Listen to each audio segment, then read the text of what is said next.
ഞാൻ എന്താണ് ഈ ബോക്സിൻ്റെ ഇടയിൽ കിടന്ന് കാണിക്കുന്നതെന്നല്ലേ? യെസ് ഗൈസ്, ഞാനും വാങ്ങിച്ചു നയാസിനമൈഡ് സിറവും കൂടെ ഒരു ഇലുമിനേറ്റിംഗ് സൺസ്ക്രീനും. ഇത് രണ്ടും കൂടി 199 ആണ് എനിക്കായത്. പക്ഷേ ഇതിൻ്റെ ഒറിജിനൽ റേറ്റ് വന്നിട്ട് 1046 ആണ്. ഞാൻ വാങ്ങിച്ചത് മൈഗ്ലാമിൻ്റെ 10% നയാസിനമൈഡ് സിറവാണ്. ഇതിൻ്റെ സൈഡിൽ തന്നെ ഇതിൻ്റെ ഇൻഗ്രീഡിയൻസും കോഷനും കാര്യങ്ങളൊക്കെ കൊടുത്തിട്ടുണ്ട്. അപ്പോൾ നമ്മുടെ ഫേസിലെ പിഗ്മെൻറ്റേഷനും അതുപോലെ സ്കിൻ ബ്രൈറ്റനിങ് ആക്കാൻ ഹെൽപ്പ് ചെയ്യും. ഇതിൻ്റെ ഒറിജിനൽ റേറ്റ് വന്നിട്ട് 699 ആണ്. പിന്നെ നമ്മൾ ഒരിക്കലും വിറ്റാമിൻ സി, AH, BH അതിൻ്റെ കൂടെ ഒന്നും പെയർ ചെയ്യാൻ പാടില്ല.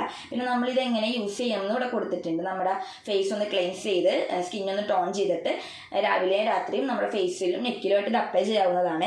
ഇതാണ് നമ്മുടെ 13 ml ബോട്ടിൽ. അപ്പോൾ പൊട്ടുന്ന കുപ്പിയാണ്. ഞാനിത് തുറന്നു ആദ്യം ഇതിൻ്റെ സ്മെല്ലാണ് നോക്കിയത്. നല്ല അടിപൊളി സ്മെല്ലായിരുന്നു. പിന്നെ കുറച്ച് ഡ്രോപ്പ് ഇങ്ങനെ കയ്യിലിട്ടിട്ട് ഒന്ന് സ്പ്രെഡ് ചെയ്ത് നോക്കി. അപ്പോൾ ഇത് പെട്ടെന്ന് അബ്സോർബ് ആവുന്നുണ്ട്. അപ്പോൾ ഫസ്റ്റ് ടൈമാണ് ഞാൻ യൂസ് ചെയ്യാൻ വേണ്ടി പോകുന്നത്. അപ്പോൾ 6 വീക്കെങ്കിലും മാക്സിമം യൂസ് ചെയ്താലാണ് നമുക്കിത് റിസൾട്ട് അറിയാൻ പറ്റുള്ളൂ എന്നാണ് പറയണേ. അപ്പോൾ എന്തായാലും ഞാൻ റിസൾട്ട് നോക്കിയിട്ട് പറയുന്നതായിരിക്കും. ഇതിൻ്റെ നമുക്ക് അടുത്ത വീഡിയോയിൽ കാണാം. ബൈ.